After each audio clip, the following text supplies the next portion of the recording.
सायाव गोबां माखासे आफाद गौथुमफोरा फिनजाथाय होदों। दुलाराय बर' फरायसा आफादनि आफादगिरि बिथाङा दासिम मानो खुलायै रावबायदि बाथ्राया सोंथिजों खालामदों? आं मैया अलरेडि फेसबुक पस्टनि गेजेरजों स्पष्टयै बुंदों जे राजखान्थिनि जि दा मोनसे परिबेस आरो जि मोनसे माहल बेयाव बयबो केम्पेइनाव ओंखारबाय।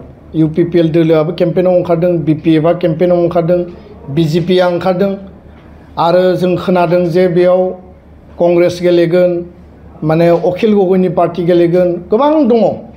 आं नामखौ लाजोबनो नागिराखै।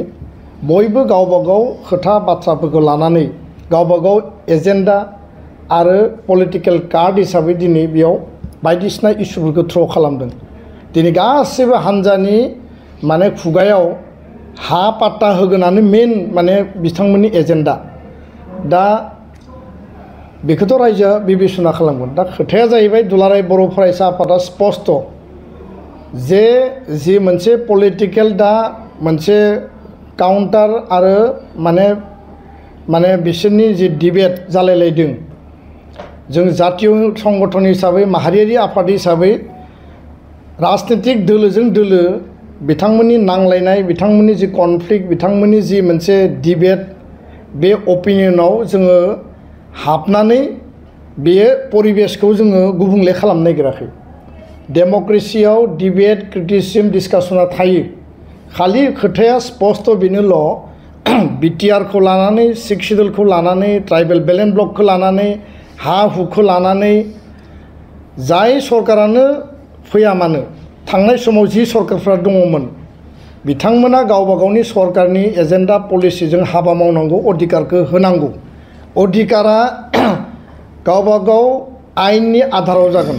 बेलेन्स ब्लकनि आयेननि अधिकारा मा बुङो, प्रटेक्टेड क्लासआ मा बुङो, 6 शिड्युला जोंनियाव जि मोनसे एरेन्जमेन्ट दङ बे एरेन्जमेन्टनि स्पिरिटआ मा बुङो, बे गासैबो फिदै आयेनफ्रा संबिधानाव लिरनाय दङ। सांबिधानिक भाबै बेखौ मोनसे रैखा कवच होनानै दोनदों। बर'आ ट्राइबेला बेयाव अधिकार मोनगोन, नान बर'नि अधिकारखौबो बेयाव दोननाय जादों।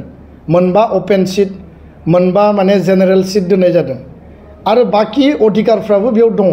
बेखायनो बे खोथाफोरखौ बुंनानै कनफ्लिक्ट खालामनायनि खोथा गैया।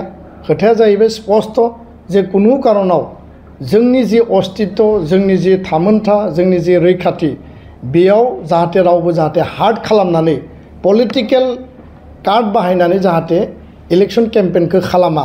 डेभेलपमेन्टनि एजेन्डा लांनो हायो, गुटेइ इन्डियायावनो सोलियो, आसामावबो सोलियो। माखासे आसनि स्किमनि एजेन्डाखौ लानानै बुंनो हायो, जोंहा बुंनो गोनां जेबो गैया।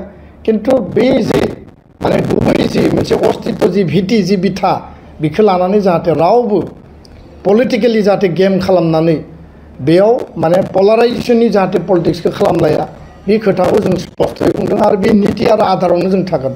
मोनफ्रोमबो राजनीतिक दला, राजनीतिक व्यक्तिया बिसोरनि एटाक काउन्टार एटाक, बिसोरनि डिबेट आरो बिसोरनि जि अपिनियन, बेयाव एबसुआ सानफ्रोमबो अपिनियन होबाय थानांगौ, एबसुआ सानफ्रोमबो माने पार्टिसिपेट खालामनांगौ बेबायदि नङा। खारन एबसुआ इलेक्शन गेलेयाखै, एबसुआ पलिटिकेल पार्टि नङा।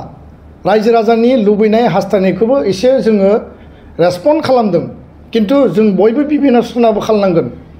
राजनीतिक दलफोरनि बे नांलाय खमलायाव जों हाबनानै जों मानो गेब्लेनो?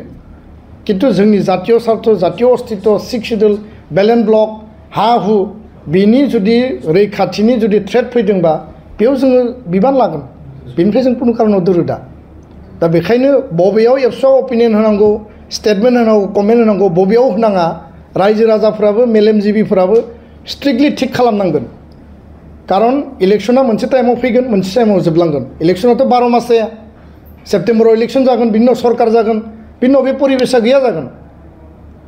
दा सोरबाया बुंबानो जे अस्तित्वआ गोमालांगोन, अस्तित्वआ जोबगोन, बिदिथ' खोथा नङा। आरो बेखायनो अस्तित्व रैखानि थाखाय एबसुआ जेब्लाबो दङ। कुनु कारनाव कुनु आयेन बेयाव जाहाथे डाइल्युट जाया, कुनु बेबस्थाया एरेन्जमेन्टआ जाहाथे डाइल्युट जाया, एबसुआ बेयाव जोङो मोनसे प्रहरी बा जोङो माने वाचडग हिसाबै जों गसंनानै दङ। जातीय आफादफ्रा गसंनानै दङ आरो बिनि थाखाय जोङो 1% जोङो कमप्रमाइज खालामा। बे खोथाया जोंनि स्पष्ट।